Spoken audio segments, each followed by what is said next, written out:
آئیے بخاری شریف پڑھتے ہیں۔ نبی کریم صلی اللہ علیہ وسلم نے ارشاد فرمایا کہ اللہ تعالی ارشاد فرماتا ہے،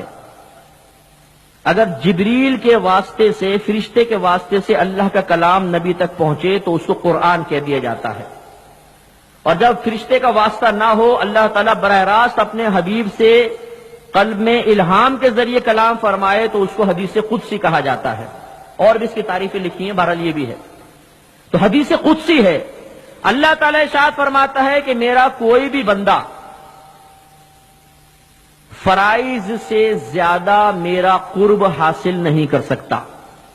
فرض سب سے زیادہ اللہ کے قریب کرتا ہے،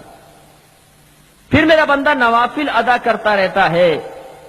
تو میں اسے قریب کرتا رہتا ہوں، حتیٰ کہ میں اسے اپنی بارگاہ میں مقرب بنا لیتا ہوں۔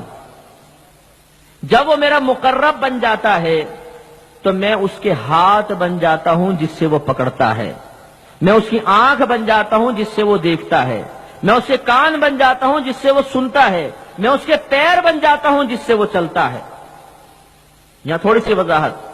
امام فخر الدین رازی رحمۃ اللہ علیہ اس کی وضاحت کرتے ہوئے ارشاد فرماتے ہیں کہ معاذ اللہ ایسا نہیں ہے کہ اللہ تعالیٰ آنکھ یا کان یا زبان یا پیر کی شکل میں متشکل ہوتا ہے، نہیں، معاذ اللہ۔ مطلب کہنے کا یہ ہے کہ جب اللہ تعالیٰ کسی کو اپنا محبوب اور مقرب بنا لیتا ہے تو اسے دیکھنے کی، اسے سننے کی، اسے پکڑنے کی اور اسے چلنے کی عظیم قوتوں سے نواز دیتا ہے۔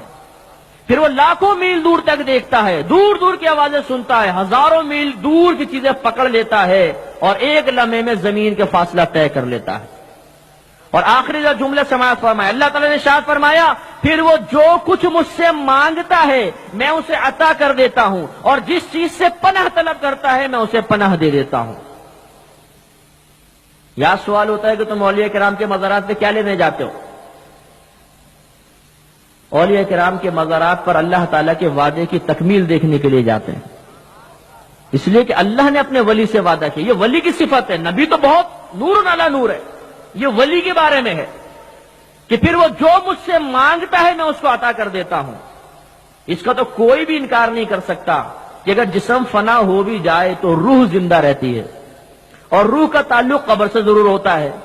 چلیں اور کچھ بھی نہ مانے، اتنا تو ماننا پڑے گا کہ مزار میں صاحب قبر کی روح کا تعلق قبر سے ہے، اور روح آواز کو سنے گی، روح دعا کرنے پر بھی قادر ہے، بارگاہ الہی میں التجا کرنے پر بھی قادر ہے۔ تو اس حدیث نے مسلمانوں کو مزارات کا راستہ دکھایا کہ یہ اللہ کا ولی ہے، اس کے پاس جا کر اگر ہم اس سے ریکویسٹ کریں کہ آپ اللہ کی بارگاہ میں ہمارے لیے دعا کیجئے، تو ان سے اللہ کا وعدہ ہے کہ یہ جو مجھ سے مانگے گا میں اس کو عطا کر دوں گا، تو یہ اللہ تعالیٰ کا وعدہ ضرور پورا ہوگا۔ اللہ اپنے وعدے کے خلاف نہیں کرتا، ہو سکتا ہے میری دعا رد ہو جائے اس لیے کہ مجھ سے وعدہ نہیں، ان سے تو وعدہ ہے، تو چلو ان کی بارگاہ میں عرض کر دیں۔ اب میں آپ سے یہ پوچھتا ہوں کہ بتائیے حدیث بیان کرنے کا پھر مقصد کیا ہے؟ معاذ اللہ اگر آپ یہ کہیں کہ مزارات پہ جا کر اولیاء کرام سے کچھ طلب کرنا، انہیں وسیلہ سمجھ کے طلب کرنا بھی شرک ہے، تو معاذ اللہ کیا شرک تک یہ حدیث پہنچا رہی ہے؟ خود یہ اولیاء کرام کے پاس جانے کی دعوت دے رہی ہے کہ نہیں دے رہی؟ تو لہذا یہ شرک نہیں ہے۔